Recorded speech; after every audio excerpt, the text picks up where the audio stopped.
Bapak Dr. Andes Rafandi, Magister Pendidikan, dan kepada Bapak Ibu Karami, Magister Pendidikan, sebagai dosen pengampu mata kuliah pengembangan pembelajaran terkait SD.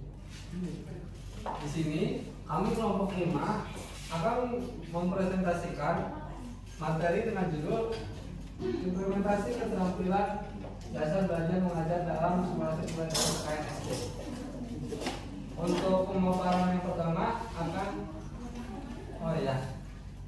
maaf sebelumnya izin perkenalkan diri.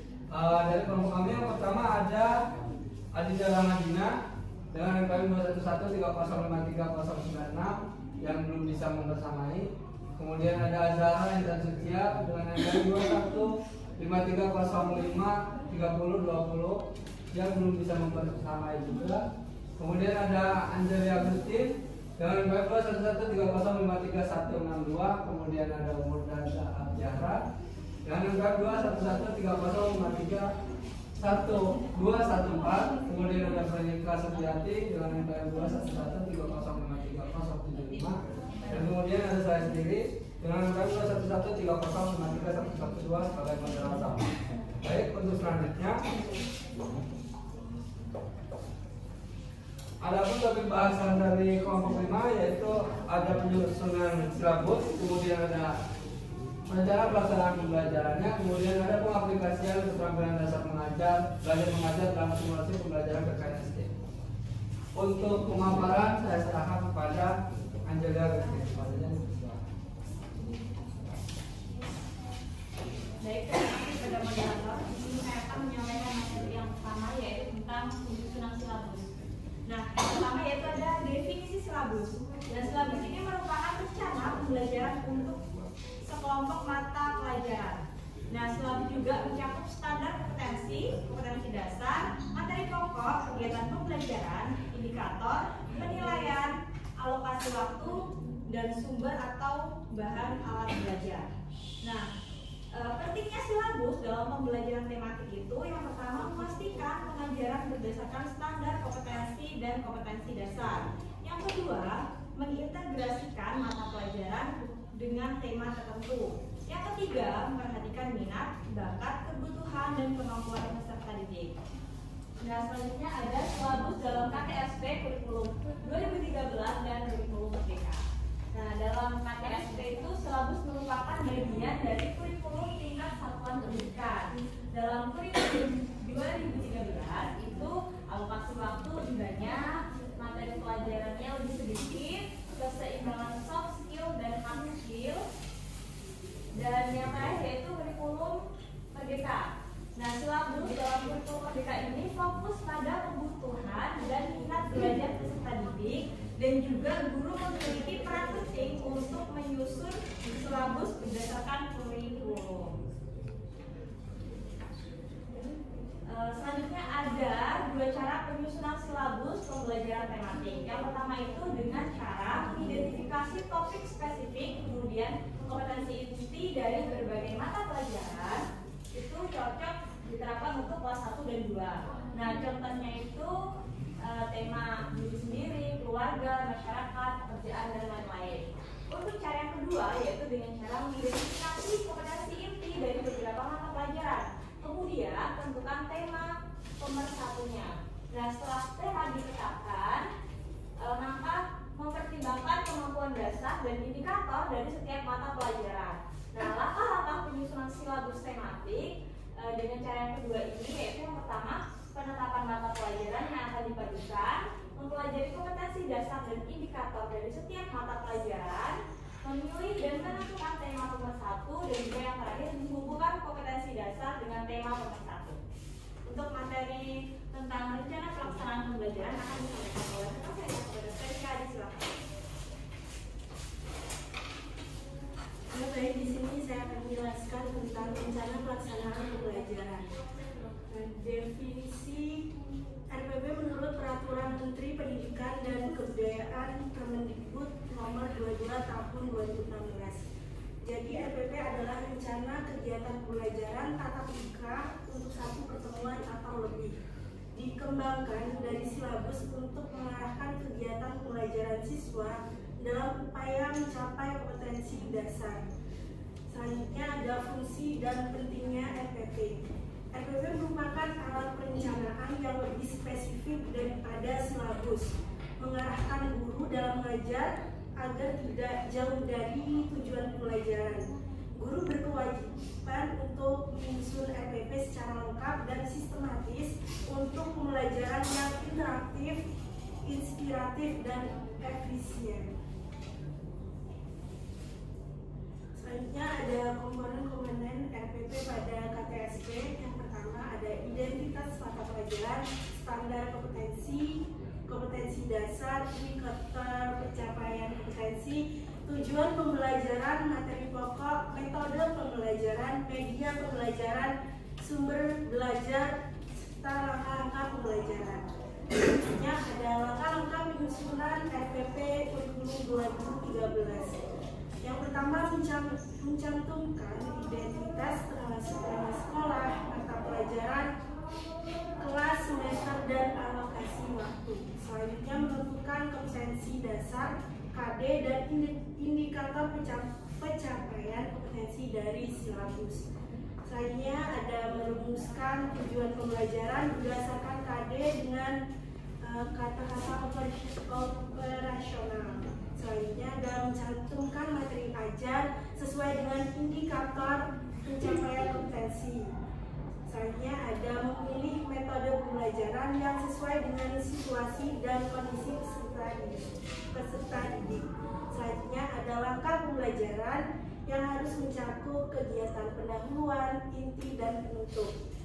Selanjutnya ada mencantumkan sumber dan media pembelajaran yang digunakan. Yang terakhir menentukan penilaian proses dan hasil belajar. Selanjutnya ada langkah-langkah pengembangan kurikulum merdeka. Yang pertama memahami karakteristik satuan pendidikan. Yang kedua menyusun visi, misi, dan tujuan satuan pendidikan. Yang ketiga perencanaan mencakup ATP, asesmen, modul ajar, media ajar, dan program prioritas. Selanjutnya ada pemetaan pembelajaran yang melibatkan muatan kurikulum, beban belajar, dan program ekstra atau co-kurikuler.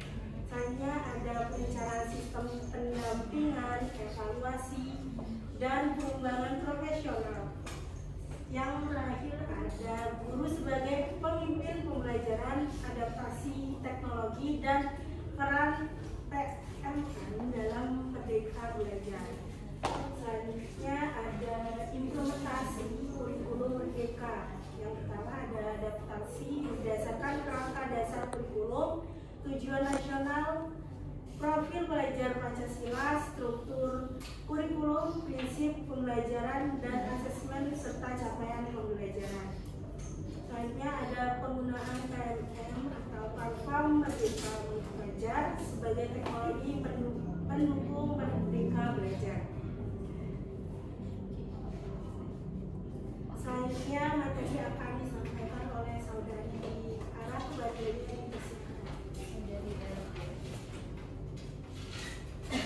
Baik, terima kasih Lenka atas kesempatannya. Jadi teman-teman, di sini materi selanjutnya ada pengaplikasian keterampilan dasar belajar mengajar dalam simulasi pembelajaran PKN-SD. Jadi definisi keterampilan dasar mengajar itu keterampilan dasar mengajar adalah kemampuan khusus yang harus dimiliki oleh guru, dosen, instruktur, atau widyaswara untuk melaksanakan tugas mengajar secara efektif, efisien, dan profesional. Jadi yang namanya keterampilan dasar mengajar itu semua yang menjadi pengajar atau seperti kita calon guru itu harus ada keterampilan-keterampilan yang ada di depan ini. Jadi macam-macam keterampilan dasar mengajar dalam PKN ya, karena kita lagi membahas tentang pendidikan ini ya, keluarga negaraan. Nah, sebenarnya macam-macam keterampilan dasar mengajar itu yang umum itu ada 8. Apa aja? Bisa dibaca teman-teman? Keterampilan itu tadi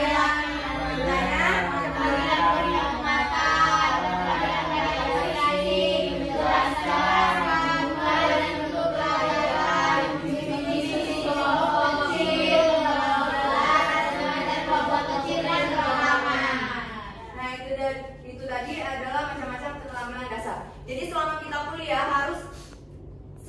kita kuliah dan sampai wisuda, kita harus ada keterampilan ini untuk kita terapkan di dalam pembelajaran kita nanti sebagai calon guru. Bukan cuma calon guru, kalau kalian mau jadi dosen juga, itu harus ada 8 macam-macam keterampilan ini. Jadi yang namanya sukses itu mengajar harus ada keterampilan 8 ini. Nah, untuk PKN sendiri itu keterampilan bertanya. Jadi di pelajaran PKN itu ada 2 jenis macam pembelajaran PKN keterampilan mengajar ini. Jadi yang pertama itu ada keterampilan bertanya dasar pada pembelajaran PKN. Keterampilan bertanya dasar merupakan kemampuan mengungkapkan pertanyaan dengan jelas dan singkat yang dapat memberikan acuan bagi siswa agar lebih memusatkan perhatian pada materi. Pertanyaan sebaiknya menyebar dan menyeluruh. Lebih baik lagi jika pertanyaan sekali-kali dilakukan secara bergilir di antara siswa. Perlu ditentukan lagi bahwa guru tidak boleh menunjukkan siswa dulu sebelum mengajukan pertanyaan. Jadi maksudnya itu keterampilan bertanya ini, guru itu nggak boleh langsung ngasih pertanyaan ke audiens atau siswanya. Kayak misalkan saya sebagai guru atau dosen, Indika sebagai muridnya, saya langsung bertanya pada Indika, jadi ini bagaimana, gitu kan? Dia mana tahu kan? Harus dia dulu yang bertanya pada gurunya, gitu. Guru menjelaskan, baru dia dapat merancang di otaknya pertanyaan-pertanyaan selanjutnya. Jadi dari sini membuat siswa itu ada rasa keingin tahuan gitu. Nah, keterampilan memberikan penguatan. Jadi pada pembelajaran PKN ini penguatan, sebelumnya saya memberitahu apa itu penguatan ya. Penguatan itu segala bentuk respon, apakah bersifat verbal atau non verbal, yang merupakan bagian dari modifikasi tingkah laku guru terhadap tingkah laku siswa, yang bertujuan memberikan informasi atau umpan balik, feedback bagi si penerima atau perbuatan sebagai suatu dorongan atau koreksi. Penguatan adalah keterampilan yang dapat memberikan respon positif atau kinerja siswa yang baik. Hal ini perlu dilakukan dalam rangka menumbuhkan motivasi pada siswa agar meningkatkan kinerjanya supaya lebih baik lagi. Siswa yang kinerjanya belum baik sebaiknya perlu dimotivasi dan penguatan agar tidak patah semangat. Istilahnya kita habis ini ya, materi ini. Penguatannya itu ada di mana sih? Di kesimpulannya. Jadi apapun yang kita ajarkan kepada ini siswa itu harus ada penguatannya. Jadi anak-anak, kesimpulan pada materi pada hari ini itu bla bla bla bla. Jadi materi itu bisa kuat dan sampai pada anak itu. Jadi mereka pasti mikir, oh ini inti dari pembelajaran hari ini gitu kan. Terus itu yang ketiga ada keterampilan mengadakan variasi. Jadi variasi itu ada variasi stimulus. Suatu kegiatan guru dalam konteks proses interaksi belajar mengajar yang ditujukan untuk mengatasi kebosanan siswa, sehingga dalam situasi belajar mengajar siswa senantiasa menunjukkan ketekunan serta penuh partisipasi. Keterampilan mengadakan variasi adalah keterampilan dalam membuat perubahan cara inovasi dalam kegiatan proses pembelajaran. Hal ini sangat penting dilakukan karena dengan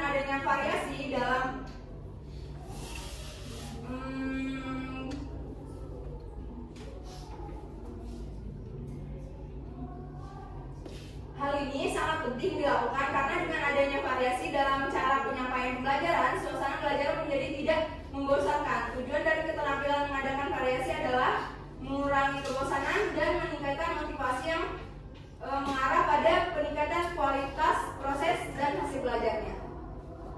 Terus selanjutnya ada keterampilan menjelaskan. Nah, jadi seorang pengajar pastinya ada keterampilan menjelaskan. Gak mungkin dong siswanya yang menjelaskan, pasti dari gurunya dulu kan. Nah, terus itu ada keterampilan membuka dan menutup pembelajaran. Enggak juga siswa yang membuka, siswa juga yang menutup kan. Yang pasti kita sebagai guru kan, ataupun dosen kayak Ibu Nelly atau Bapak Rapani atau apa gitu kan, pasti dia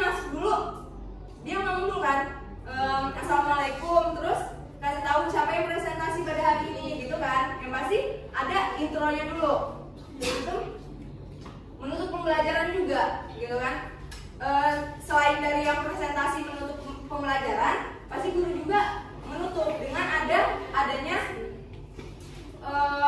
poin-poin yang disampaikan terlebih dahulu untuk menutup pembelajarannya. Nah, terus itu keterampilan membimbing diskusi kelompok kecil. Udah jelas lah ya kalau ini. Terus itu ada keterampilan mengelola kelas.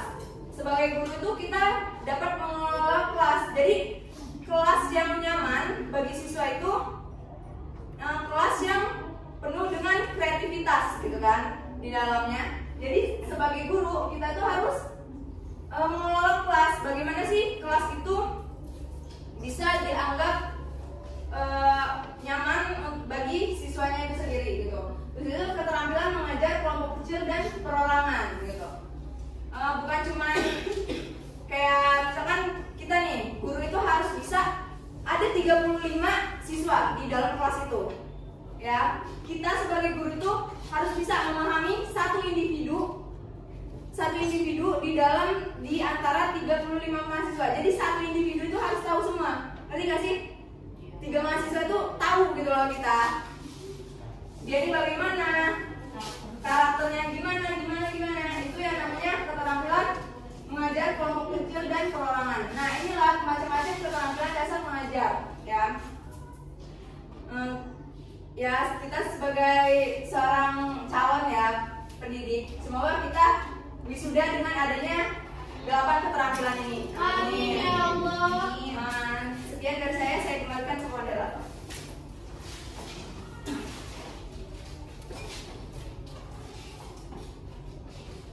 Baik, itu tadi pemaparan materi dari mulai silabusnya, LPP-nya, kemudian pengaplikasiannya. Maka dapat disimpulkan bahwa dari pengertian silabus yang merupakan rencana pembelajaran kelompok mata pelajaran dengan topik tertentu meliputi standar keterampilan dasar, materi pembelajaran, indikator penilaian dan alokasi waktu, serta sumber belajar yang dikembangkan oleh masing-masing satuan pendidikan. Kemudian rencana pelaksanaan pembelajaran atau yang biasa disebut RPP adalah alat perencanaan yang lebih spesifik daripada silabus. Rencana pelaksanaan pembelajaran ini dirancang untuk memandu guru dalam mengajar agar tidak jauh dari tujuan yang telah ditetapkan. Kemudian keterampilan dasar mengajar atau teaching skill adalah kemampuan atau keterampilan yang bersifat khusus yang harus dimiliki oleh guru, dosen, instruktur atau widyaswara agar dapat melaksanakan tugas mengajar secara efektif, efisien, dan profesional. Baik, untuk selanjutnya kami akan membuka pertanyaan dengan satu termin yang bersifat pertanyaan. Pada teman-teman yang ingin bertanya, silakan raise hand. Baik, kepada teman-teman yang ingin bertanya, silakan. Ya, saudara Alif. Jadi Madinah saya Alif Madinah ini ada yang bisa dilakukan tanya pengembangan pembelajaran yang berlangsung di kelas berusaha untuk mengikuti alurnya itu seperti pendahuluan, kegiatan inti, penutup. Saya ingin bertanya mengapa harus demikian dan bagaimana jika tidak demikian, tidak sesuai alur. Untuk tadi ya dimaksud. Baiklah, terima kasih moderator. Sebelumnya yang memperkenalkan diri, nama saya Irfan Chandra dengan NPM 211305321. Saya ingin bertanya, jelaskan menurut kalian tujuan silabus itu dibuat dalam proses pembelajaran yang akan diimplementasikan. Terima kasih. Tujuan silabus dan pembelajaran yang akan diimplementasikan. Untuk pertanyaan yang ketiga, ya, saudara Yusuf. Baik, terima kasih atas kesempatannya moderator. Jadi sebelumnya perkenalkan diri, nama saya Yusuf Badri dengan nomor NPM 21130113. Izin bertanya pada kelompok yang presentasi, bagaimana perencanaan pembelajaran yang ideal menurut tuntutan kurikulum yang berlaku? Bagaimana ketentuan kurikulum berlaku? Untuk pertanyaan terakhir, Alifah silakan. Baik, sebelumnya perkenalkan, nama saya Alifah Studi dengan NPM 2113053173. Izin bertanya, bagaimana cara untuk menerapkan pengetahuan bersosialisasi pada peserta didik SD sesuai dengan pembelajaran Terima kasih kepada teman-teman yang telah bertanya. Kami kelompok 5 izin meminta waktu sebentar untuk mendiskusikan jawaban yang akan kami berikan.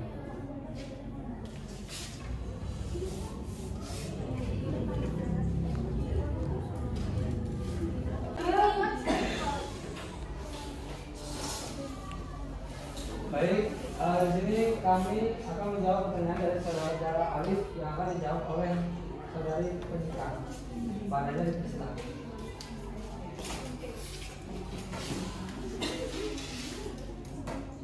Ya, baik, di sini saya akan menjawab pertanyaan dari saudara Alif dengan pertanyaan pembelajaran yang berlangsung di kelas berusaha untuk mengikuti alur seperti pendahuluan, kegiatan inti, penutup, akhir pembelajaran. Mengapa harus demikian dan bagaimana jika tidak demikian? Jadi pembelajaran yang dilakukan sebenarnya dapat dijalankan tanpa mengikuti alur. Namun pembelajaran yang diselenggarakan jadi sulit untuk diukur tingkat ketercapaiannya. Dengan demikian, idealnya memang pembelajaran yang dilakukan itu mengikuti langkah demi langkah. Dalam alur ini seperti pendahuluan atau kegiatan awal dimaksudkan untuk memberi pancingan awal agar dapat diarahkan pada materi pembelajaran. Sementara itu, kegiatan inti merupakan langkah praktik yang dipakai dalam kegiatan belajar seperti penggunaan metode ajar.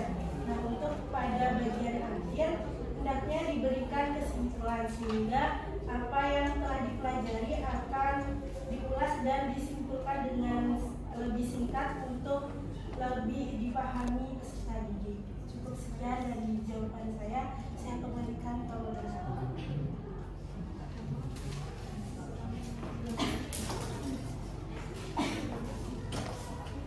Baik, itu tadi jawaban dari saudari Veronica. Pada rekan yang menyampaikan, saya buka nambahan 3. Silakan kepada Alia. Oke, sebelumnya terima kasih moderator atas kesempatannya. Perkenalkan, nama saya Nanda Justina dengan NPM 211353077. Izin menambahkan sedikit terkait pertanyaan dari Alif Kurniaji Hiladi. Sebelumnya saya setuju dengan dari kelompok penyaji ya. Kalau memang pembelajaran yang berlangsung di kelas itu harus mengikuti alur pendahuluan, kegiatan inti, dan juga penutup atau akhir pembelajaran. Karena ini punya alasan tersendiri, yaitu meningkatkan dari pemahaman siswa. Jadi pendahuluan ini tadi itu bisa membantu siswa dalam memahami konteks apa sih kira-kira yang akan dipelajari di dalam pembelajaran di dalam kelas. Nah, dalam tahap ini, guru ini bisa memberikan pengantar, kemudian merangsang minat siswa dan mengaktifkan pengetahuan awal mereka terkait topik yang akan dipelajari. Hal ini membantu siswa untuk terhubung dengan materi pembelajaran yang akan disampaikan. Kemudian juga mengembangkan keterampilan. Nah, di dalam kegiatan inti, ini adalah kegiatan dari bagian utama dalam pembelajaran, di mana siswa akan terlibat secara aktif dalam proses belajar. Nah, di sini siswa ini akan diberikan kesempatan untuk menerapkan pengetahuan yang telah mereka peroleh, melatih keterampilan baru dan berinteraksi dengan teman sekelas. Nah, kegiatan ini bisa melibatkan diskusi, kemudian penyelesaian masalah, eksperimen, ataupun proyek kolaboratif. Kemudian juga ketika kita mengikuti alur pembelajaran ini bisa mengkonsolidasikan pembelajaran, di mana ada penutup. Jadi penutup ini merupakan tahap akhir pembelajaran di mana siswa itu bisa merefleksikan apa sih kira-kira yang mereka pelajari di dalam pembelajaran itu. Guru bisa memberikan tadi yang sudah disampaikan oleh penyaji, ringkasan materi berupa kesimpulan, menyimpulkan poin-poin penting di dalam pembelajaran, kemudian memberikan kesempatan bagi siswa kira-kira masih ada nggak yang belum paham, bisa mengajukan pertanyaan ke guru terkait pemahaman materi yang diajarkan di dalam kelas. Nah, penutup ini juga bisa melibatkan kegiatan evaluasi untuk mengukur pemahaman siswa kira-kira mereka udah sampai mana nih ngerti di materi pembelajaran yang diajarkan di dalam kelas di hari tersebut. Kalau misalnya pembelajaran ini nggak mengikuti alur ini bakal ada konsekuensi yang terjadi. Pembelajarannya jadi nggak jelas, terus juga pendahuluannya ini jadi bingung ya siswa. Kira-kira apa sih yang pertama mereka harus pelajari di hari itu? Terus juga kalau nggak ada kegiatan inti, ini bakalan nggak struktur gitu di dalam kelas. Siswa mungkin nggak punya kesempatan yang cukup gitu untuk berlatih dan menerapkan pengetahuan mereka. Selain itu, tanpa penutup yang baik, juga siswa mungkin nggak bisa mengkonsolidasikan dan merefleksikan apa sih kira-kira yang mereka pelajari pelajari di hari itu. Jadi makanya perlu banget kita sebagai pendidik untuk mengikuti alur pembelajaran berupa pendahuluan, kegiatan inti, dan juga penutup. Mungkin itu saja, terima kasih. Kasih plus buat dia. Itu tadi penambahan dari dia sudah benar banget. Dari kita harus mengikuti alur pendahuluan, inti, dan penutup, berikut manfaat-manfaatnya dari belajar dia dan bagaimana keadaan yang mungkin terjadi apabila itu semua tidak dilakukan dengan baik. Pada teman-teman yang ingin menambahkan, silakan balik. Jika tidak ada, maka akan dilanjutkan ke pertanyaan yang kedua dari saudari Diva yang akan dijawab oleh beliau.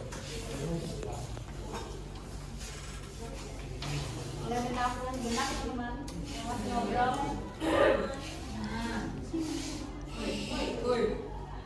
Makasih. Oke, jadi di sini saya akan menjawab pertanyaan kedua dari Diva, yaitu jelaskan menurut kalian tujuan silabus itu dibuat dalam proses pembelajaran yang akan diimplementasikan. Nah, tadi kan saya sudah menjelaskan tentang definisi silabus. Coba apa teman-teman? Ada masih ingat nggak? Definisi silabus adalah rencana pembelajaran untuk sekelompok mata pelajaran. Nah, di silabus itu memuat apa saja tadi? Standar, kompetensi dasar, materi pokok, kegiatan pembelajaran, indikator, tujuan materi, penilaian, metode, alokasi waktu, dan juga sumber atau bahan pembelajaran. Nah, jadi jelas ya, tujuan dari silabus itu dibuat adalah untuk membantu guru dalam menjabarkan secara lebih detail standar kompetensi menjadi rencana kegiatan pembelajaran. Nah, dengan demikian proses pembelajaran memiliki arah dan tujuan yang jelas sehingga dapat dinilai dengan standar yang sesuai. Mungkin cukup dari saya kembalikan ke moderator. Itu tadi jawaban dari saudara Angel. Kepada teman-teman yang ingin menambahkan, ya kita bersilakan. Terima kasih sebelumnya kepada moderator. Jadi perkenalkan nama saya Bintang Rizia dari BEM 153 tadi menambahkan dari pertanyaan dari siswa menjelaskan menurut tujuan silabus. Tujuan silabus itu dibuat dalam proses pelajaran yang akan diimplementasikan. Silabus itu dibuat untuk memberikan panduan tentang apa yang akan diajarkan, bagaimana cara mengajar, dan bagaimana kemajuan akan dibuat dalam suatu mata pelajaran. Tujuan utamanya adalah untuk menciptakan pengalaman belajar yang terorganisir dan terarah bagi peserta didik. Dengan adanya silabus, guru juga dapat merencanakan pelajaran dengan lebih baik. Peserta didik juga dapat memahami apa yang diharapkan dari guru tersebut.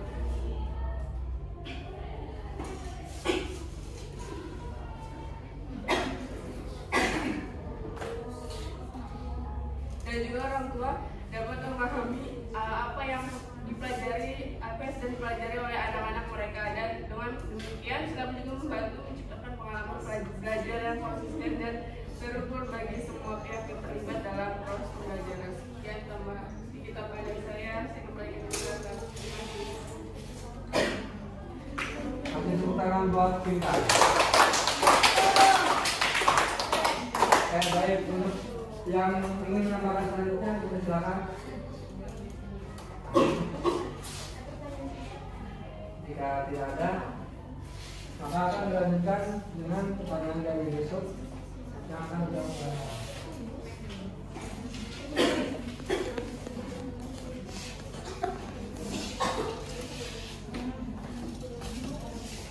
Baik, terima kasih moderator atas kesempatannya. Jadi saya akan menjawab pertanyaan dari Yusuf yang bertanya bagaimana rencana pembelajaran yang ideal menurut tuntutan kurikulum yang berlaku. Yusuf.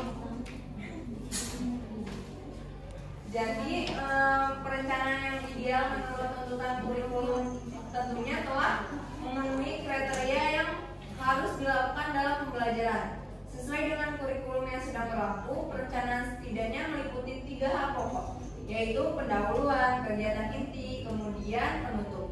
Dalam satu paket perencanaan tersebut tidak tergambarkan model pembelajarannya dengan jelas.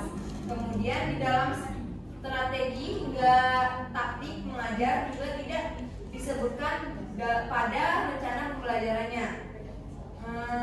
User Usman dalam bukunya Menjadi Guru Profesional menyebutkan persiapan mengajar yang baik harus memenuhi kriteria. Yang pertama, materi dan tujuan mengacu pada garis besar program pengajaran. Kedua, proses belajar mengajar menunjang pembelajaran aktif dan mengacu pada analisa materi pembelajaran. Ketiga, terdapat keselarasan antara tujuan materi dan alat penilaian. Keempat, dapat dilaksanakan. Kelima, mudah dimengerti atau dipahami. Dalam perencanaan pembelajaran, hal yang perlu ditampilkan pertama kali adalah standar kompetensi atau SK. Selanjutnya dijabarkan dalam kompetensi dasar atau KD. Sebuah topik dari topik yang akan dibahas, kemudian ditentukan pula indikator yang dapat dicapai. Berikutnya menyebutkan tujuan pembelajaran, yang seterusnya diberikan gambaran atau deskripsi singkat materi yang disampaikan. Kemudian menyebutkan pendekatan dan metode yang akan dipakai. Sedangkan di dalam kegiatan inti hingga kegiatan akhir, penyusunan taktik yang akan dilaksanakan meliputi pembuka dengan doa, menyampaikan materi, pertemuan selanjutnya, serta doa penutup. Sebagian akhir disebutkan pada sumber ajar, alat, media, teknik penilaian, bentuk penilaian, instrumen, dan kinerja penilaian. Baik, itulah bagaimana teman-teman? Itu tadi jawaban dari A. Para rekan yang ingin menambahkan, silakan. Ya, pindah dulu. Baik, terima kasih. Izin memperkenalkan diri, nama Indah Saputri dengan NPM 211305329. Izin menambahkan sedikit atas pertanyaan dari Yusuf yang bertanya, bagaimana perencanaan pembelajaran yang ideal menurut tuntutan kurikulum yang berlaku?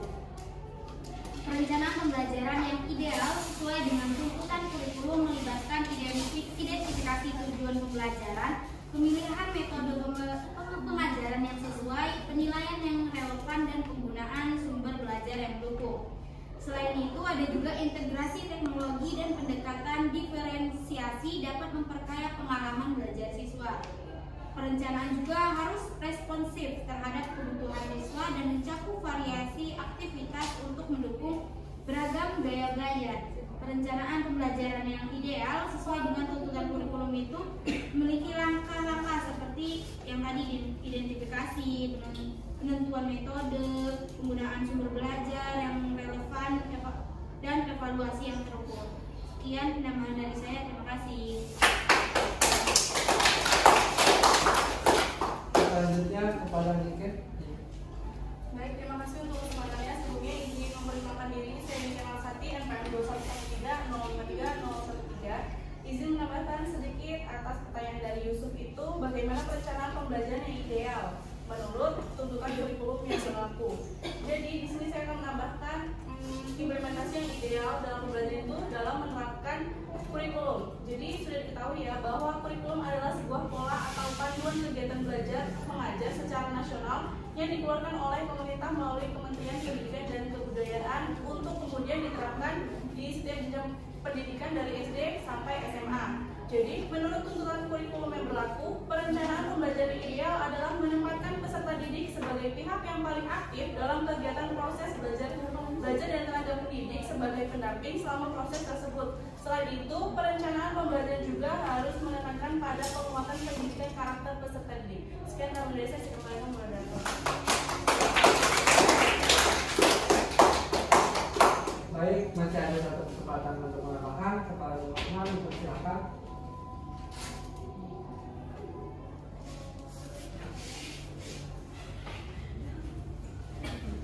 Baik, jika tidak ada, maka akan dilanjutkan ke pertanyaan yang keempat dari saudari Alifah yang akan saya jawab sendiri dengan pertanyaan bagaimana cara untuk menerapkan pengetahuan sosialisasi pada peserta didik di sekolah dasar sesuai dengan pembelajaran PKN. Saya ambil contoh yaitu dengan materi kedisiplinan dalam materi PKN yang telah dipelajari.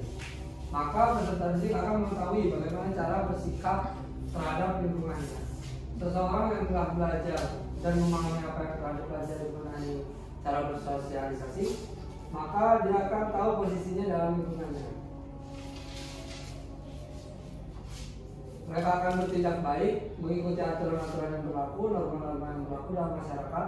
Karena pada dasarnya setiap peserta didik yang belajar formal dan formal informal untuk hidup dalam masyarakat dengan jiwa yang saling menghargai untuk saling menjaga dan mengembangkan norma dan cita-cita sosialnya. Mungkin saja pada teman-teman yang ingin mengembangkan untuk silakan.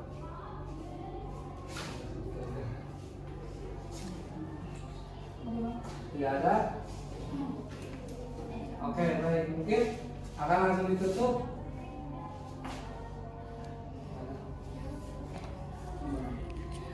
Sekian presentasi dari kelompok 5. Kurang lebihnya kami mohon maaf. Jazakallahu khairan katsir. Kami berterima kasih kepada teman-teman semua yang telah berpartisipasi dengan aktif bertanya maupun menambahkan.